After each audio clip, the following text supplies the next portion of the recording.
iskandalo ni Boy Tambaluslos ni Martin Romualdez. Maliban po sa iskandalo ng mga pagnanakaw na nangyayari dyan sa ayuda here, ayuda there, that in the last almost 2 years na pinayagan po ito ng kulukoy na si Marcos na kanyang pinsan, umaabot po ang ayuda ni Martin Romualdez na ginagamit ito kadalasan sa convertible to cash at kinukurakot ng mga kongresista bilang panunuhol nila Martin Romualdez at nila Marcos ay mga umabot sa 780 billion pesos. Ang nawala o hindi po napakinabangan ng tama ng ating mga mamamayan sa pondo ng Kabanang Bayan. 780 billion pesos. Mga kababayan, that's a minimum. Baka mahigit pa.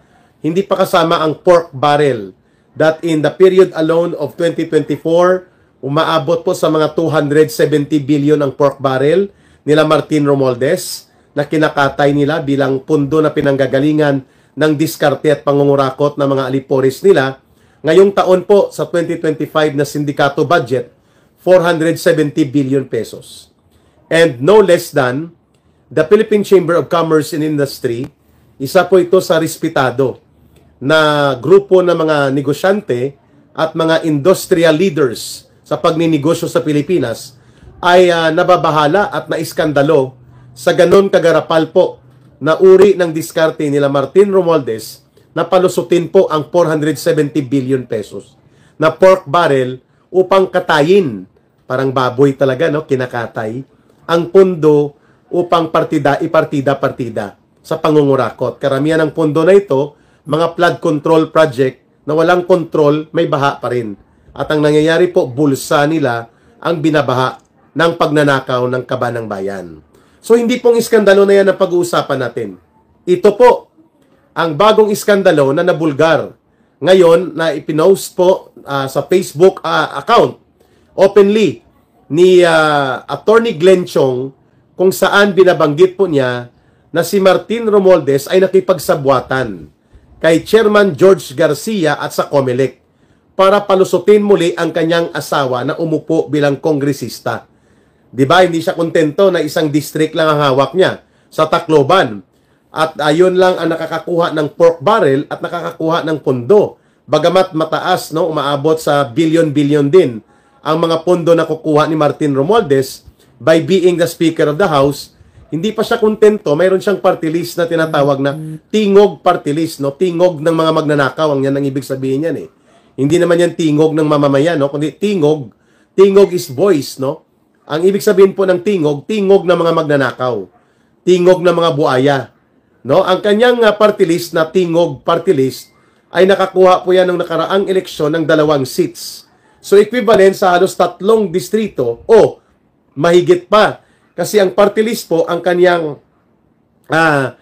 kinakabig o kanyang kinokonsidera bilang constituency ay nationwide. So, ang allocation ng pondo niya mas malaki na pwede niya makukuha, posible, kung ikukumpara sa isang district representative.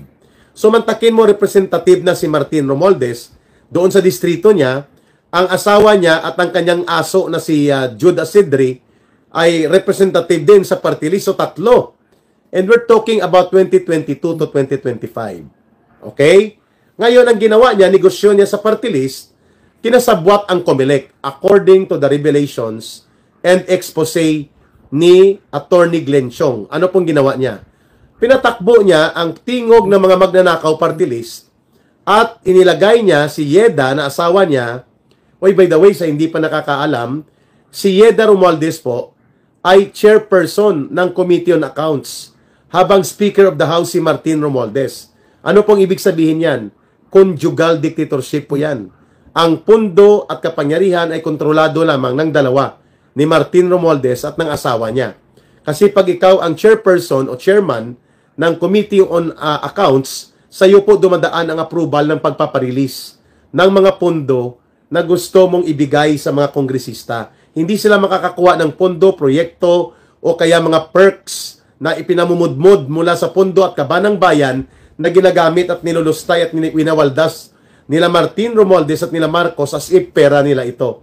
Hindi ka makakakuha kung ikaw ay kongresista kung hindi ka dumaan doon sa opisina at mapaprobahan ka ni Yeda na asawa ni Martin Romualdez. So ngayon, ang ginawa niya, na iskandalo, nitong 2025 elections po, pinatakbo niya ang ibang mga pangalan. 1, 2, 3, 4, 5, 6, no? Hanggang 6 na nominees po yan. Inilagay po ni Martin Romualdez sa pang-6 na nominee, si Yeda. Para kunwari, wala siyang interest, wow. Diskarte, style bulok, di ba? Yan ang tinatawag, style bulok. So, number 6 nominee lang si Yeda. Bagamat siya ay incumbent, inilagay siya ni Martin doon sa pang-6 na posisyon bilang nominee. Ngayon, nang manalo na ang party list na tingog ng mga magnanakaw nila Martin Romualdez, ay nag-resign ang nominee number 3, 4, and 5. So, mababakante po ang seat number 3 sapagkat 3 seats po ang makuha o nakuha ng tingog ng mga magnanakaw party list na ito ni Martin Romualdez. Binulgar po ito ni Inday Sara Duterte na ganoon nga ang taktika ni Martin Romualdez. Magkaroon siya ng party list nang sa ganun po ang mga pundo ay maipa-channel niya mula sa pundo ng gobyerno at buong Pilipinas ay gagamitin niya na para bagang ito ay kanyang political base. So, mantakin nyo ang 1, 2, 3, wala doon ang asawa ni Martin Romualdez. So, nangyari ngayon, 3 ang nakuha nilang seats, no? Alam na natin kasi ito ay maniobrado. Ito ay manipulado. At ito ay diskarte ng COMELEC, no? Kagaya ng nangyari po sa diskarte nila na hindi nila pa uupuin ang Duterte Youth Party. Bagamat nakakuha ito ng 3 seats, no? Para makapasok itong Gabriela NPA Recruiter, NPA Lover Party List na barkada nila Martin Romualdez at nila Marcos. Going back dito sa ginawang iskandalo ni Martin Romualdez, pinaresign po ang nominee number 3, 4, and 5. Therefore, aakyat si Yeda. 3 pa rin po ang party list na nakaupo para sa tingog ng magnanakaw party list ni Martin Romualdez. Saan pong iskandalo dyan, mga kababayan? Martin Romualdez would like to make it appear that they are not interested, kunwari, dito sa party list na ito. Kasi nag-number 6 lang ang kanyang asawa na nominee. Pero ang iskandalo, parang alam na ni Martin Romualdez na 3 ang makukuha nilang pwesto sa party list nila na tingog ng magnanakaw party list, mga kababayan.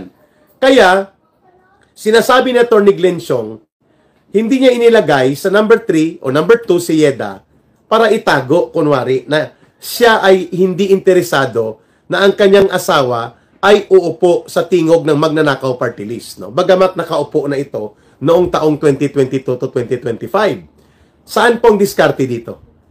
Alam na alam pala ni Martin Romualdez na makukuha nila ang 3 seats ng tingog ng magnanakaw party list na ito, mga kababayan. At ano pong ginawa nila?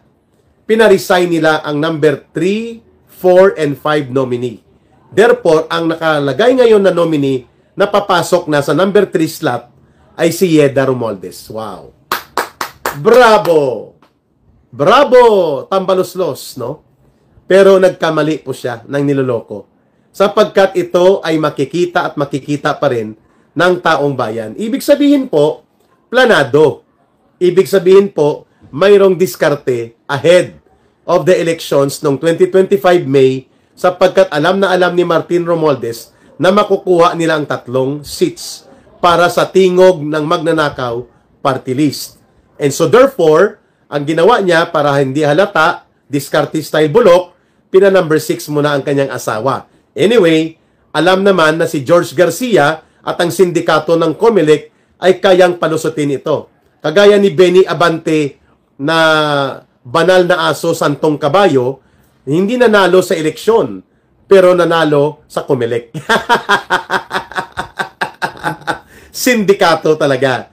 Mantakin mo, lulukuhin pa ni Martin Tambaloslos ang taong bayan na hindi. Number 6 lang yung asawa ko dyan eh. Hindi naman siya sigurado na mananalo. Bugok! Anong hindi mananalo? O ngayon, nanalo ng 3. Kasi bahig na eh. Diskarte na eh. Areglado na, planado na.